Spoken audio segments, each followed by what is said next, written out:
Parte 18. O amanhecer do mundo, a guerra final. A verdade de Law Italy não poderia ser contida. Nico Robin, com os dados de Vegapunk e o conteúdo da última Poneglyph viva, transmitiu a história do século perdido para o mundo inteiro. A rede de comunicação global, parcialmente sabotada por Frankie Masquerade-Deuce, tornou-se um megafone impossível de silenciar.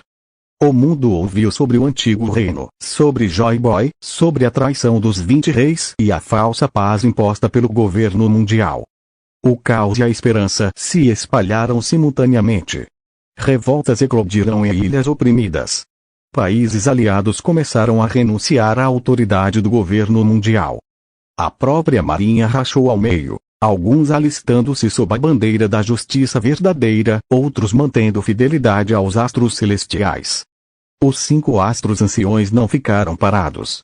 Em um ato de pânico e tirania final, eles ordenaram a ativação da arma ancestral em Merigoise, destinada a reiniciar o mundo, apagando a história e seus inimigos de uma vez por todas.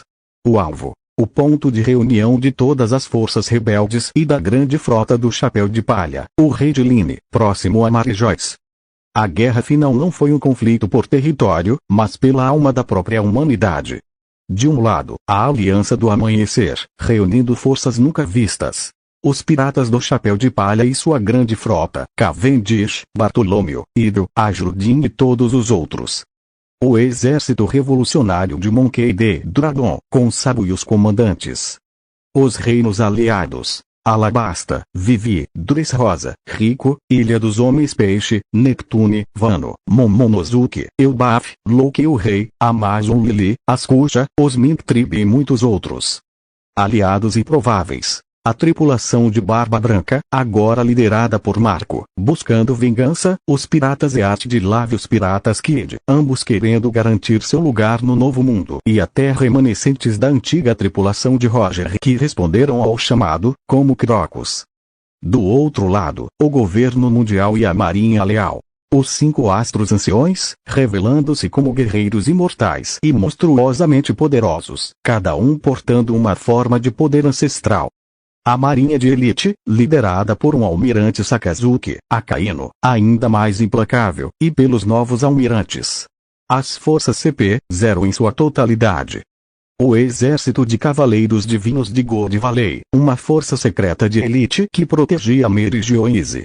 A batalha foi um cataclisma que fez Marineford parecer uma escaramuça. A luta se espalhou pelo mar, nas falésias do Rei de Line e nos próprios portões de Marijois. Os combates foram épicos e decisivos. Monkey D. Dragon vs. Um dos astros anciões, Varkuli. Uma luta de ventos turbulentos contra a força bruta pétrea, onde a vontade de libertação do dragão revolucionário enfrentou a rigidez milenar da tirania. Sabo e Marco vs. Outro ancião, Totman. O fogo da revolução e as chamas da Fênix contra a frieza manipuladora e os ataques mentais. A grande frota vs. Os Cavaleiros Divinos. Uma batalha campal colossal, onde a força dos números e a diversidade da aliança superou a disciplina férrea dos Guardiões de Merigoise. Zoro, Yamato e Loki vs. Os Almirantes. Uma luta de contenção para evitar que o poder naval arrasasse as forças aliadas. Loki, com seu tamanho e força, bloqueava ataques, Yamato congelava os mares e Zoro cortava os projéteis de magma e luz ao meio. O resto dos Chapéu de Palha, Sanji, Jinbe, Hancock, etc., lideraram o avanço terrestre, abrindo caminho através das defesas de CP-0 e dos soldados de elite, cada um demonstrando seu poder máximo adquirido ao longo da jornada. O ponto focal, no entanto, escalou até o Santuário Vazio, acima de Merigoise. Lá, Luffy enfrentou o líder dos 5 astros, o ser conhecido como Imo, a consciência primordial e corrompida por trás do governo mundial. Imo não era humano. Era uma entidade que havia absorvido uma antiga fruta do diabo de natureza divina e corruptora, permitindo-lhe manipular a própria escuridão, o medo e a ordem absoluta. Sua presença suprimia a vontade dos comuns. A luta foi além do físico. Era a vontade, Luffy, contra a ordem, Imo, a liberdade contra o controle. Imo tentou apagar Luffy da existência, usando poderes que distorciam a realidade. Mas Luffy, agora completamente unificado com o poder de Nika, o deus do sol, personificava a realidade imprevisível e a alegria indomável. Sua Gear Fifth atingiu sua forma definitiva. Ele não era mais apenas borracha. Ele era a personificação da liberdade. Seus ataques eram ideias tornadas ação, risadas que quebravam barreiras, sonhos que se materializavam em socos. O ambiente ao seu redor se tornava maleável e absurdo, refletindo sua vontade. Seu controle, seu vazio, é muito chato. Gritou Luffy, rindo enquanto desviava de ataques que apagavam o espaço. O mundo precisa de risada. De aventura. De liberdade. O golpe final não teve um nome grandioso. Foi simplesmente o soco final de Luffy, carregado com toda a vontade de seus amigos, de seus aliados, de todos que sonhavam com um amanhecer. Ele não atingiu Imo com força bruta, mas com o conceito puro da libertação. A escuridão de Imo se dissolveu como neve ao sol, não por violência, mas por ser incompatível com a realidade que Luffy agora representava. Com Imo derrotado, a arma ancestral desativou-se.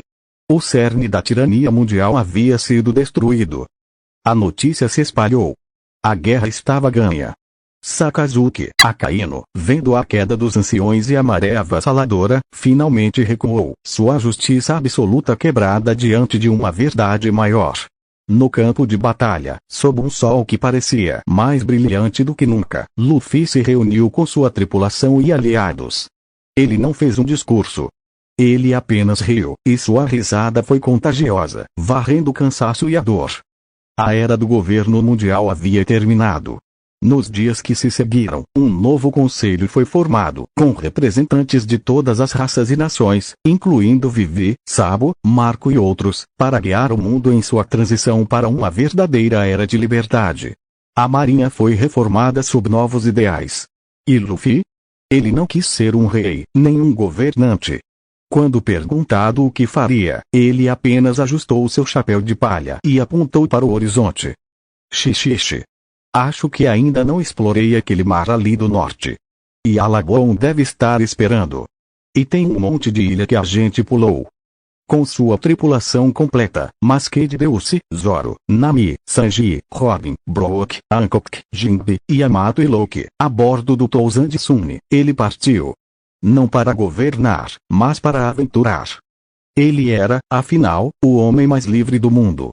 O rei dos piratas. Portgas de Luffy. E seu reinado seria eterno enquanto houvesse mares para navegar, ilhas para descobrir e aventuras para viver. O verdadeiro tesouro foi a liberdade que eles conquistaram para todos, e a jornada que nunca terminaria.